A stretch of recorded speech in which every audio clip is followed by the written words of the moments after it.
ರಾಜಕಾರಣದಲ್ಲಿ ಅಭಿವೃದ್ಧಿ ವಿಚಾರಗಳು ಜನರಿಗೆ ಬೇಕಾದ ಕಾರ್ಯಕ್ರಮಗಳಿಗಿಂತ ಈ ಸಿಡಿ ಪ್ರಕರಣಗಳು ಏಕೆ ಹೆಚ್ಚು ಚರ್ಚೆ ಆಗ್ತಾ ಇದೆ? ನಿಜಕ್ಕೂ ರಾಜ್ಯದಲ್ಲಿ ರಾಜಕಾರಣಿಗಳ ಅಧಿಕಾರಿಗಳ ಸಿಡಿಗಳನ್ನು ಸೃಷ್ಟಿಸುವ ಅತಿ ದೊಡ್ಡ ಗ್ಯಾಂಗ್ ಇದೆಯಾ? ಈ ಬಗ್ಗೆ ಕಂಪ್ಲೀಟ್ ವಿವರ ಇಲ್ಲಿದೆ ನೋಡಿ.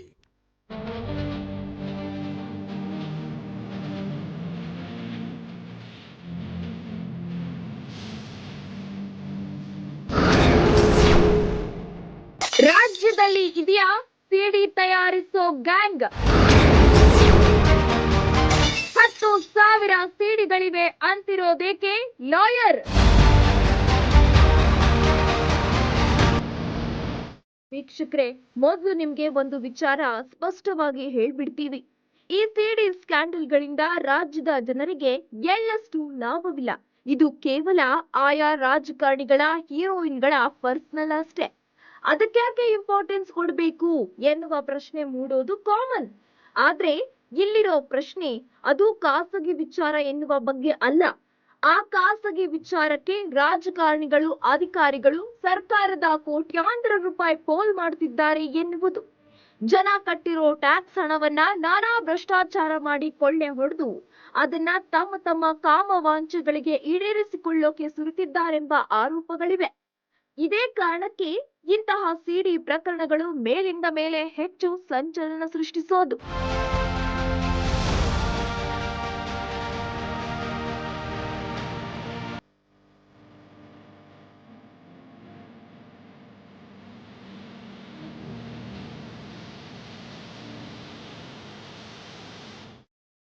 ಸದ್ಯ ಲಾಯರ್ ಜಗದೀಶ್ ಹೇಳ್ತಿರುವ ಸಿಡಿ ಪ್ರಕರಣಕ್ಕೆ ಸಂಬಂಧಿಸಿದಂತೆ ಮಾತನಾಡುವುದಾದ್ರೆ ಅದಕ್ಕಿಂತ ಮೊದಲು ಹಲವು ಗಂಭೀರ ವಿಚಾರಗಳನ್ನ ಪ್ರಸ್ತಾಪ ಮಾಡಲೇಬೇಕು. ಅದೇನ್ ಗೊತ್ತಾ? ಈ ಸೆಕ್ಸ್ ಸಿಡಿ ವಿಚಾರದಲ್ಲಿ ಸಿಎಂ ಸಿದ್ದರಾಮಯ್ಯನವರು ಈ ಹಿಂದೆಯೇ ಏನ್ ಹೇಳಿದ್ರು?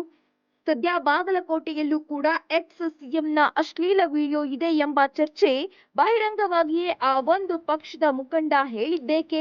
ಇವೆಲ್ಲವುಗಳ ಬಗ್ಗೆ ಸ್ವಲ್ಪ ಹೇಳ್ಬಿಡ್ತೀವಿ. ಯತ್ನಾಳ್ ಅವ್ರು ಇದಾರಲ್ಲ, ಅವರೆಲ್ಲ ಇಲ್ಲ, ಅವರೇ ಹೇಳ್ತಾರೆ ಪಾಪ ಸಿಡಿ ಮಾಡೋ ಒಂದು ಗ್ಯಾಂಗೇ ಇದೆ ಬೆಂಗಳೂರಿನಲ್ಲಿ ಅಂತ. ಅವ್ರೇನು ಹೇಳ್ತಾರೆ ಅಂತಂದ್ರೆ, ಯತ್ನಾಳ್ ಅವರು ಬಿಜೆಪಿ ಶಾಸಕರು ಸಿಡಿಗಳನ್ನ ಮುಖ್ಯಮಂತ್ರಿಗಳಿಗೆ ತೋರಿಸಿ ಬ್ಲ್ಯಾಕ್ ಮೇಲ್ ಮಾಡಿದ್ದಾರೆ ಎಂದು ಆರೋಪ ಮಾಡ್ತಾರೆ ಅವರೇ.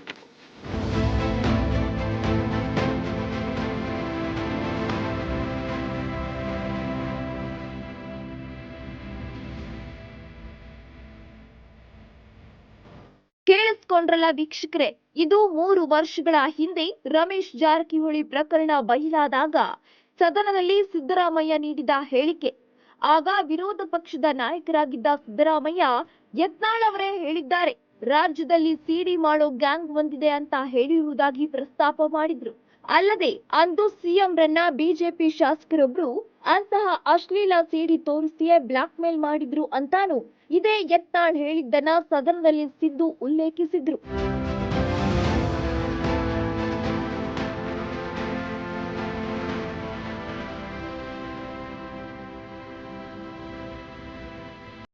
ಕೇವಲ ಅಷ್ಟು ಮಾತ್ರವಲ್ಲ, ಅಂದು ರಮೇಶ್ ಜಾರಕಿಹೊಳಿ ಸಿಡಿ ತಯಾರಿಸೋಕೆ ಕೋಟ್ಯಾಂತರ ರೂಪಾಯಿ ಸುರಿಯಲಾಗಿದೆ ಎನ್ನುವ ವಿಚಾರ ಕೂಡ ಸದನದಲ್ಲೇ ಪ್ರಸ್ತಾಪವಾಗಿತ್ತು.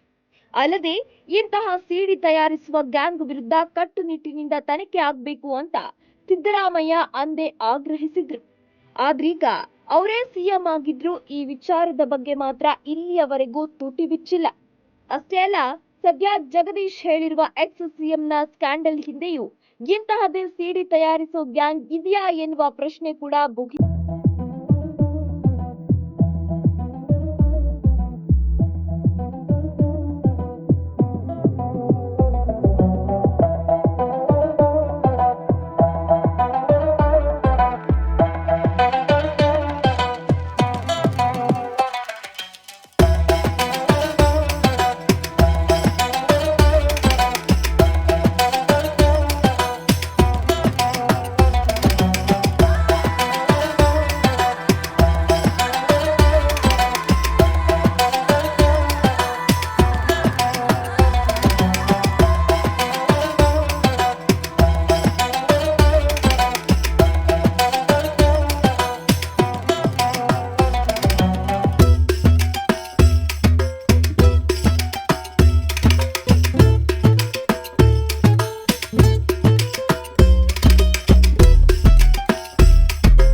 ವಿದ್ಯಾರ್ಥಿಯ ಜಗದೀಶ್ ಹಚ್ಚಿರುವ ಸಿಡಿ ಕಿಡಿ ಎಂತಹದ್ದು ಅಂತ ಈ ಬಗ್ಗೆ ಲಾಯರ್ ಜಗದೀಶ್ ಏನಾದರೂ ಹೇಳ್ತಾರಾ ಇಲ್ಲ ಗಾಳಿಯಲ್ಲೇ ಗುಂಡು ಹಾರಿಸಿ ಬಿಟ್ಬಿಡ್ತಾರಾ ಎನ್ನುವುದಕ್ಕೆ ಉತ್ತರ ಕಾಲವೇ ನೀಡಬೇಕು. ಇದಾಗಿತ್ತು ಈ ಹೊತ್ತಿನ ವಿಶೇಷ. ಸದಾ ಸುದ್ದಿಗಾಗಿ ನೋಡ್ತಾ ಇರಿ ಅಶ್ವವೇಗ ನ್ಯೂಸ್. ಇದು ಸತ್ಯಾನ್ವೇಷಣೆಯ ಓಟದಲ್ಲಿ. I love you, Karne.